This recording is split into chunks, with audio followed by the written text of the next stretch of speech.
The Russian Revolution was what made the Russian monarchy into the communist state that we all know of. The timeline of the revolution that will be covered will be from 1917 to 1918. Thesis statement. The conflict was when the Tsar and the dictatorish provisional government kept putting landless, starving, and poor Russian peasants into World War I.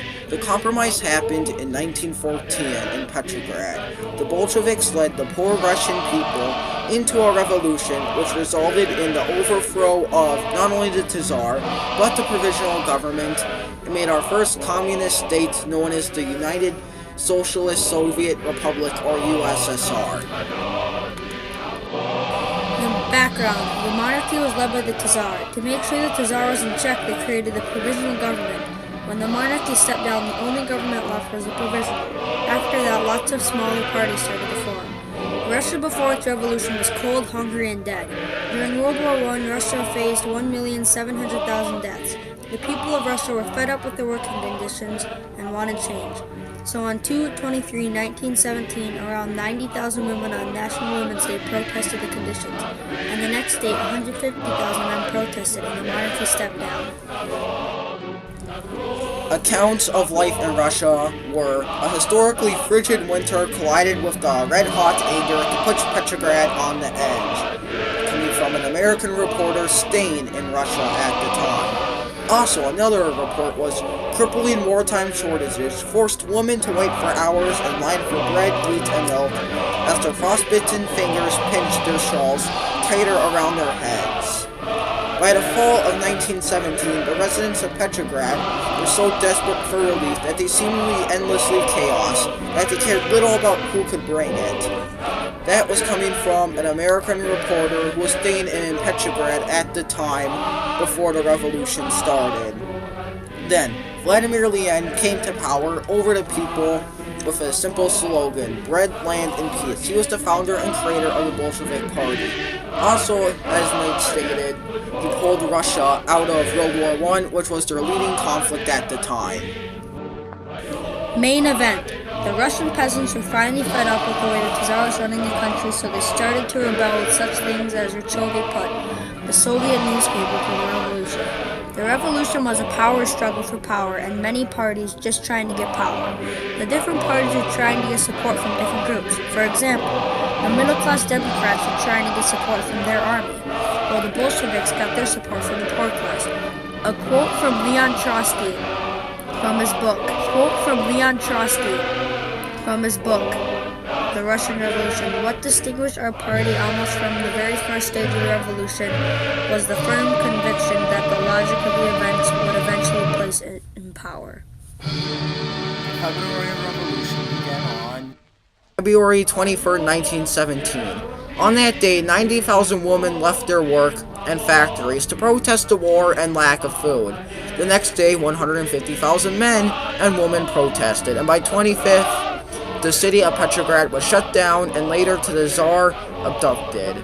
There was some positive reaction from the people, but others, such as ironically some soldiers, were not all happy, quoting Major General Kamlunsky, "Now everything is gone. There is no king, there will be no great Russia. Remember my word, everything will collapse.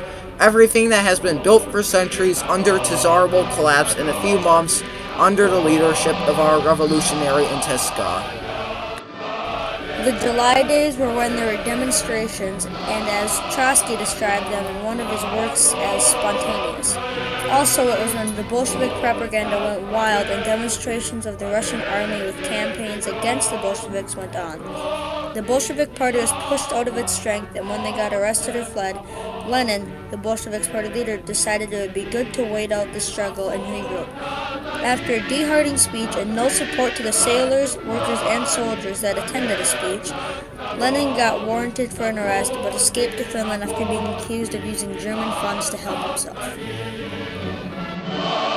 The Kornilov uprising happened soon after the July days. General Levar Kornilov was then named the supreme commander of the Russian army. He later got into political feuds with the provisional government leader Kerensky. Kornilov got kicked out as supreme leader, and he caused an uprising so he could be military dictator of Russia. He got support from many industries and even got 4 million rubles to fund his uprising. Alexander Kromov was his leading general. The provisional government had to get help from the Bolshevik Red Guard to protect Petrograd, where Kornilov wanted to attack, as that was Russia's capital at the time. Kornilov's soldiers did not attack, and Alexander Kromov committed suicide. Kornilov was taken into custody following the events that took place. The October Revolution. Joseph Stalin quote, "The most important of the events which hastened the October uprising were the intention of the provisional government to surrender Petrograd. The Soviets prepared their armed forces for an uprising. The tensions began when the provisional government banned the Soviet newspaper Ravochny Put. Later, the Revolutionary Military Committee took control of the Winter Palace from the provisional government. To secure the retention of the Petrograd garrison in the capital and to convert an all-Russian Congress of Soviets. Only such a Congress would succeed to power, coming from Stalin in a telegram to Lenin. The Soviets raided and took control of the Winter Palace on October 26, or in the Julian calendar, November 7th. My source for this part is the Maximus Internet Archive. So in basic terms, the provisional government was not ready for a raid, and they got forced out of their position of power and the Winter Palace by the Bolshevik Party. Then Vladimir Lenin came to power over the people with his slogan aiding him the way, bread, land, and peace. He was the founder and creator of the Bolshevik Party.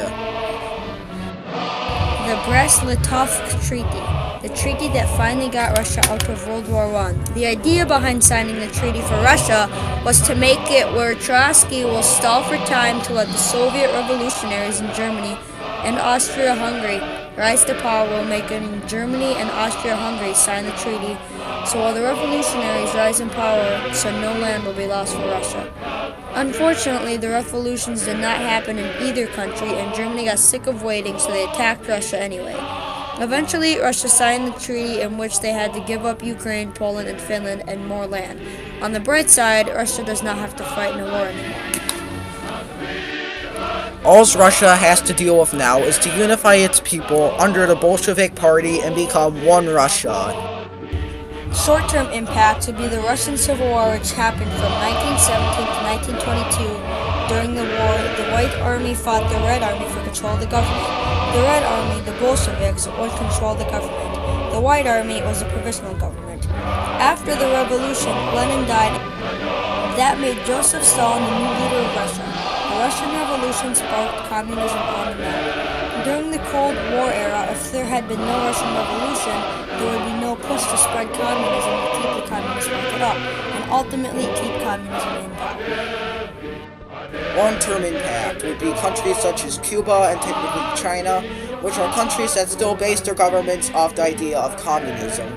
Also, it left a communist legacy for even people in democratic countries, such as small communist parties and those like Britain and the US. Without the Russian Revolution, there would be a king and queen in Russia that would change how global relations would work, considering even if they would have major relations in the United Nations, and also what kind of economic stance Russia would be at. Conclusion. The provisional government failed the people's trust, where they wanted anyone who could create change. Whenever it seemed like the Bolsheviks would be out of mood and put away, the provisional government choked. Like in the October Revolution, where it seemed like that they would all take care of this Kremlin uprising, but had to ask the Red Guard for help, or all the failed World War I offenses that crushed any spirit of the Russian peasants to back them up. Also, the Bolsheviks kept pushing and trying, even when they were down and poor, to try and win the people's support by getting Russia out of World War I, showing that they can scare Kornilov out of power and proving that they were more prepared to storm the Winter Palace than thought. In conclusion, the Bolsheviks were better prepared, had more support, and ultimately tired and won over the provisional government.